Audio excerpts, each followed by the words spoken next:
بسم اللہ الرحمن الرحیم۔ السلام علیکم۔ آج ہم نائنتھ کلاس کا لیسن 1 اس کی ٹرانسلیشن کریں گے۔ The saviour of mankind. Saviour کہتے ہیں نجات دلانے والے کو، مین کائنڈ کہتے ہیں انسانیت کو۔ تو انسانیت کے نجات دہندہ یعنی کہ حضور صلی اللہ علیہ وآلہ وسلم۔ تو چلیں شروع کرتے ہیں۔ Arabia is the land of unparalleled charm and beauty. عرب ایک بے مثال خوبصورتی اور دلکشی کی زمین ہے۔ ان پیرلڈ کہتے ہیں بے مثال کو، چام کہتے ہیں دلکش کو، اینڈ بیوٹی کہتے ہیں خوبصورتی کو۔ With its trackless deserts of sand dunes in the dazzling rays of the tropical sun, جس میں تپتے سورج کی آنکھوں کو چندیانے والی کرنوں میں ریت کے گمنام راستوں والے صحرا ہیں۔ ٹریکلیس کہتے ہیں گمنام یا بے نشان کو، ڈیزرٹس کہتے ہیں صحرا کو، سینڈ ڈیونز کہتے ہیں ریت کے ٹیلے کو، ڈیزلنگ ریز کہتے ہیں آنکھوں کو چندیانے والی کرنیں، اور ٹراپیکل سن کہتے ہیں انتہائی گرم سورج کو۔ Its starry sky has excited the imagination of poets and travellers. اس کے تاروں بھرے آسمان نے شاعروں اور مسافروں کے تصور کو ابھارا ہے۔ اسٹاری کہتے ہیں تاروں بھرا، ایکسائٹیڈ ابھارنا، امیجینیشن کہتے ہیں تخیل کو یا سوچ کو، ٹریولرز کہتے ہیں مسافر۔ It was in this land that the رسول صلی اللہ علیہ وآلہ وسلم was born in the city of Mecca which is about 50 miles from the Red Sea. اسی سرزمین میں مکہ کے شہر میں رسول صلی اللہ علیہ وآلہ وسلم پیدا ہوئے، جو کہ بحیرہ احمر سے تقریباً 50 میل دور ہے۔ ریڈ سی کہتے ہیں بحیرہ احمر کو۔ دا Arabs possessed a remarkable memory and were eloquent people۔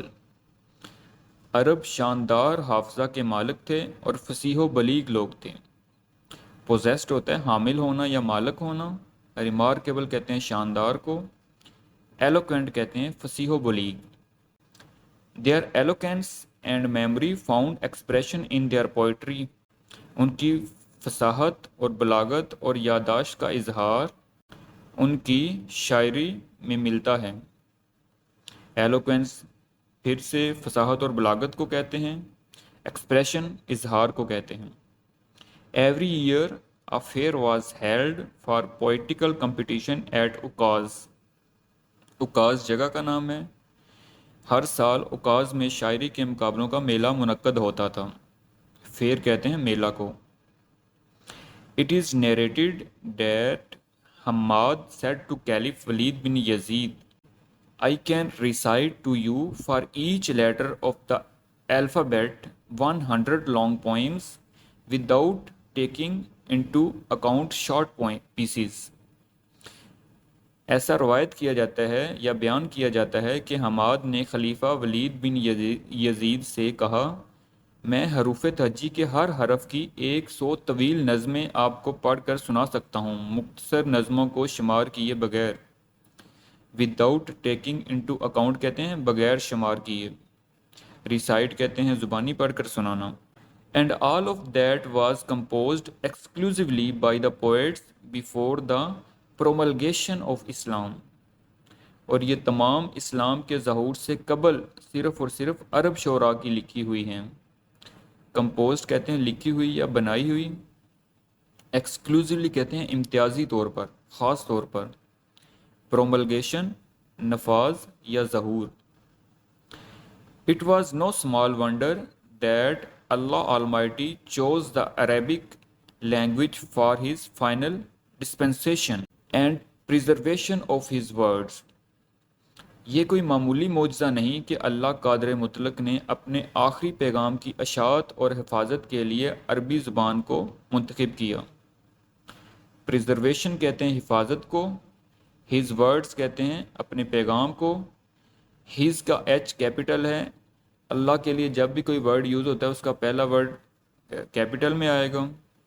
Dispensation کہتے ہیں قسمت کو یا تقدیر کو، اور ونڈر کہتے ہیں معجزے کو۔ In 5th and 6th century, mankind stood on the verge of chaos۔ It seemed that the civilization which had taken 4,000 years to grow had started crumbling۔ 5ویں اور 6ٹھی صدی میں انسانیت تباہی کے دہانے پر تھی، اور ایسا معلوم ہوتا تھا کہ تہذیب جس نے پروان چڑھنے میں 4000 سال لیے تھے، ٹکڑے ٹکڑے ہونا شروع ہو گئی تھی۔ ورج کہتے ہیں کنارے کو یا دہانے کو، کیوس کہتے ہیں تباہی کو یا بدنظمی کو، اور کرملنگ کہتے ہیں ریزہ ریزہ ہونا۔ At this point in time, Allah Almighty raised a Rasul among themselves to lift the humanity from ignorance into the light of faith. اس وقت اللہ نے انہی میں سے ایک پیغمبر پیدا کیا جس نے انسانیت کو جہالت کے اندھیروں سے نکال کر ایمان کی روشنی سے سربلند کیا۔ اگنورینس کہتے ہیں جہالت کو۔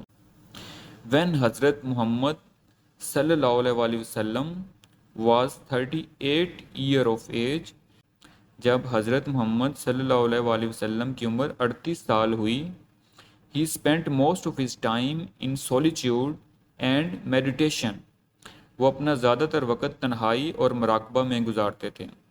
سولیچیوڈ کہتے ہیں تنہائی کو، میڈیٹیشن کہتے ہیں سوچ بچار یا مراقبہ۔ In the cave of Hira he used to retire with food and water and spend days and weeks in remembrance of Allah Almighty۔ غار ہرا میں خوراک اور پانی لے کر خلوت گزیں ہو جایا کرتے تھے اور اللہ تعالیٰ کی یاد میں دن اور ہفتے گزارا کرتے تھے۔ The period of waiting had come to a close، انتظار کی گھڑیاں ختم ہو چکی تھیں۔ His heart was overflowing with profound compassion for humanity، آپ صلی اللہ علیہ وسلم کا دل انسانیت کی ہمدردی سے لبریز تھا۔ overflowing لبریز، profound compassion شدید ہمدردی۔ He had a pressing urge to eradicate wrong beliefs, social evils, cruelty and injustice، آپ کی شدید خواہش تھی کہ غلط عقائد، معاشرتی برائیاں، ظلم اور ناانصافی کا کلا کما کر دوں۔ ایریڈیکیٹ کہتے ہیں ختم کرنا یا کلا کما کرنا، ارج کہتے ہیں خواہش کو۔ The moment had arrived when he was to be bestowed with نبوت، وہ لمحہ آ چکا تھا جب آپ صلی اللہ علیہ وسلم نبوت سے نوازے جانے والے تھے۔ bestowed کہتے ہیں نوازنا یا عطا کرنا۔ One day when he was in the cave of Hira، حضرت Gabriel came and conveyed to him the following message of Allah Almighty۔ ایک دن جب آپ غار ہرا میں تھے، حضرت جبرائیل علیہ السلام آئے اور آپ کو اللہ تعالیٰ کا درج ذیل پیغام پہنچایا۔ اقرأ بسم ربک الذی خلق، خلق الانسان من علق، اقرأ وربک الاکرم، الذی علم بالقلم، علم الانسان ما لم یعلم۔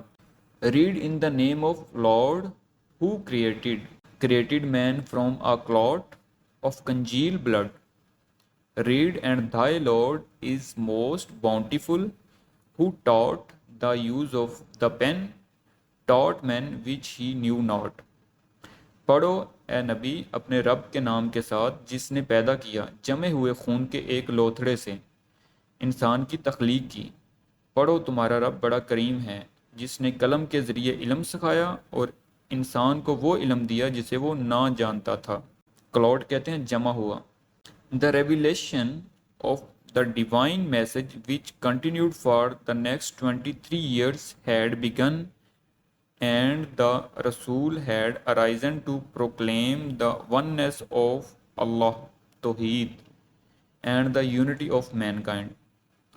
خدا کے پیغام کا نزول شروع ہو چکا تھا جو اگلے 30 سال تک جاری رہا، اور رسول اللہ صلی اللہ علیہ وسلم اللہ کی وحدانیت اور انسانیت کے اتحاد کے باضابطہ اعلان کے لیے اٹھ کھڑے ہوئے۔ پروکلیم ہوتا ہے اعلان کرنا، دا ڈیوائن میسج اس کا مطلب ہوتا ہے خدا کا پیغام۔ His mission was to destroy the nexus of superstition, ignorance and disbelief, آپ کا مشن اوہام پرستی، جہالت اور عدم یقین کے ربط کو نیست و نابود کرنا۔ نیکسس کہتے ہیں رابطے کو یا تعلق کو، سپرسٹیشن کہتے ہیں توہمات کو۔ And set up a noble conception of life, اور زندگی کے اعلیٰ و عرفہ تصور کو قائم کرنا۔ And lead mankind to the life of faith and divine bliss, divine bliss کہتے ہیں رضائے الہی کو، اور نوع انسانی کو نور ایمانی اور رضائے الہی کے لیے رہنمائی کرنا تھا۔ since the belief was threatening their dominance in the society, چونکہ یہ عقیدہ معاشرے میں ان کے تسلط کے لیے خطرہ پیدا کر رہا تھا. The pagan Arabs started to mount pressure on the Rasul and his followers. کفار عرب نے رسول اللہ صلی اللہ علیہ وسلم اور آپ کے پیروکاروں پر دباؤ ڈالنا شروع کر دیا. پیگن کہتے ہیں انکار کرنے والے کفار. They wanted them to renounce their cause and take to idol worshipping. وہ چاہتے تھے کہ وہ اپنے مقصد سے پیچھے ہٹ جائیں اور بت پرستی اختیار کر لیں. ریناؤنس ہوتا ہے پیچھے ہٹنا. On one occasion, ایک موقع پر they sent a delegation to the Rasul's kind and caring uncle ابو طالب. انہوں نے رسول اللہ صلی اللہ علیہ وسلم کے مہربان اور خیال رکھنے والے چچا حضرت ابو طالب کے پاس وفد بھیجا. ڈیلیگیشن کہتے ہیں وفد کو. They told him to restrain the Rasul from preaching Allah Almighty message or face their enmity. انہوں نے آپ سے کہا کہ حضور صلی اللہ علیہ وسلم کو اللہ کے پیغام کی تبلیغ سے باز رکھیں یا ہماری عداوت کا سامنا کریں. ریسٹرین کہتے ہیں روکنا یا باز رکھنا. پریچنگ کہتے ہیں تبلیغ کو. enmity کہتے ہیں دشمنی کو. Finding himself in a dilemma, he sent for his nephew and explained to him the situation. خود کو پیچیدہ صورتحال میں پاتے ہوئے انہوں نے اپنے بھتیجے کو بلاوا بھیجا اور آپ پر صورتحال کی وضاحت کی. The رسول صلی اللہ علیہ وسلم responded with these memorable words. رسول اللہ صلی اللہ علیہ وسلم نے ان یادگار الفاظ میں جواب دیا. responded کہتے ہیں جواب دینا. My dear uncle, if they put the sun in my right hand and the moon in my left. میرے پیارے چچا اگر وہ سورج کو میرے دائیں ہاتھ اور چاند کو بائیں ہاتھ پر رکھ دیں. Even then I shall not abandon the proclamation of oneness of Allah. توحید. تب بھی میں خدا کی وحدانیت یعنی توحید کے باضابطہ اعلان کو ترک نہیں کروں گا. abandon کہتے ہیں چھوڑنا. proclamation کہتے ہیں اعلان کرنے کو. I shall set up the true faith upon the earth or perish in the attempt. میں زمین پر عقیدہ برحق کو قائم کروں گا یا اس کی کوشش میں تباہ ہو جاؤں گا. اٹیمپٹ کہتے ہیں کوشش کو. The رسول صلی اللہ علیہ وسلم uncle was so impressed with the nephew's firm determination that he replied. رسول اللہ صلی اللہ علیہ وسلم کے چچا اپنے بھتیجے کے پختہ عزم سے اس قدر متاثر ہوئے کہ انہوں نے جواب دیا. Son of my brother, go thy way, none will dare touch thee. I shall never forsake thee. میرے بھائی کے بیٹے اپنے راستے پر رہو. آپ کو کوئی ہاتھ لگانے کی جرت نہیں کر سکتا. میں آپ کو کبھی تنہا نہیں چھوڑوں گا. دائے اور دی یہ اولڈ انگلش میں یو کے لیے یوز ہوتا تھا. اور فارسیک کہتے ہیں فراموش کرنا یا چھوڑنا. اینڈ دا رسول صلی اللہ علیہ وسلم ڈڈ گو دا وے اللہ آلمائٹی ہیز چوزن فار ہم. اور رسول اس راستے پر جس کا اللہ نے ان کے لیے انتخاب کیا تھا چلتے گئے. imbued with divine guidance and firm resolve. اللہ تعالیٰ کی رہنمائی اور پختہ عزم سے سرشار. imbued کہتے ہیں سرشار کو. The رسول صلی اللہ علیہ وسلم encountered all the challenges with grace and dignity. آپ صلی اللہ علیہ وسلم نے تمام چیلنجز کا مقابلہ خوش اسلوبی اور باوقار طرز عمل سے کیا. In no time he elevated man to the highest possible level in the both spiritual and worldly domains. کچھ ہی عرصے میں روحانی اور دنیاوی دونوں میدانوں میں انسان کو بلند ترین ممکنہ سطح پر سرفراز کیا. Elevated کہتے ہیں بلند کرنا. Domains کہتے ہیں سطح کو. He was also a driving force behind the Arab conquests which have created man everlasting impression on human history. آپ صلی اللہ علیہ وآلہ وسلم عربوں کی فتوحات کے پیچھے ایک محرک قوت تھے جو انسانی معاشرے کبھی نہ ختم ہونے والے تاثر کو وجود لائے ہیں. No wonder he is universally acknowledged as the most influential figure in history. یہ حیرت کی بات نہیں کہ آپ تاریخ میں ہر جگہ سب سے زیادہ بااثر شخصیت مانے جاتے ہیں. In the words of Michael Hart, a great historian, عظیم تاریخ دان مائیکل ہارٹ کے الفاظ میں محمد however was responsible for both the theology of Islam and its main ethical and moral principles. تاہم حضرت محمد صلی اللہ علیہ وآلہ وسلم اسلام کے مذہبی عقائد اور مرکزی اخلاقیات اور اخلاقی اصولوں دونوں پر عمل درآمد کروانے کے ذمہ دار تھے۔ تھیالوجی کہتے ہیں دین کے علم کو۔ In addition, he played a key role in proselytizing the new faith and in establishing the religious practices. مزید یہ کہ آپ نے دین کی تبلیغ اور مذہبی اعمال کو قائم کرنے میں مرکزی کردار ادا کیا۔ پروزلیٹائزنگ کہتے ہیں دین کی دعوت دینا، کی رول کہتے ہیں مرکزی کردار کو۔ In fact as the driving force behind the Arab conquest, در حقیقت عربوں کی فتوحات کے پیچھے ایک محرک قوت ہونے کی حیثیت سے ہی میں will rank as the most influential political leader of all time, آپ تاریخ کو ہر زمانے کے با اثر سیاسی رہنماؤں کی صف میں عظیم الشان رتبہ دیا جا سکتا ہے۔ The Arabs' conquest of 7th century have continued to play an important role in the human history down to the present day. عربوں کی 7ویں صدی کی فتوحات آج تک انسانی تاریخ میں اپنا ایک اہم کردار جاری رکھے ہوئے ہیں۔ Down to the present day کہتے ہیں آج تک۔ انفلوئنشل پولیٹیکل لیڈر کہتے ہیں با اثر سیاسی رہنما کو۔ Such a thorough transformation of man and society owes to the Rasul sallallahu alaihi wasallam deep faith in Allah Almighty, to love for humanity and the nobility of his character. انسان اور معاشرے کی ایسی مکمل تبدیلی رسول اللہ صلی اللہ علیہ وآلہ وسلم کے اللہ تعالیٰ پر پختہ یقین، انسانیت سے محبت اور آپ کے عظیم کردار کی بدولت ہے۔ ٹرانسفارمیشن کہتے ہیں تبدیلی کو، اوز کہتے ہیں احسان مند ہونا یا مقروض ہونا۔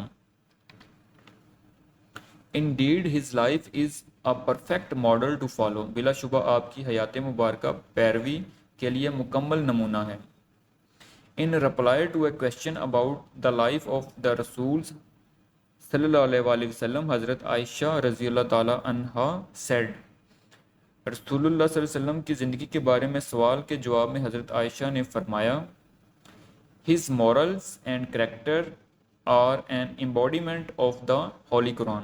آپ کے اخلاق اور کردار قرآن پاک کا مجسمہ یا زندہ مثال ہیں۔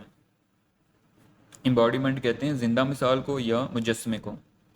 The final words about the savior of mankind in the Holy Quran is، نوع انسانی کے نجات دہندہ کے بارے میں آخری الفاظ قرآن پاک میں یہ ہیں، یا ایھا النبی انا ارسلناک شاہدا و مبشرا و نذیرا و داعیا الی اللہ باذنہ و سراجا منیرا۔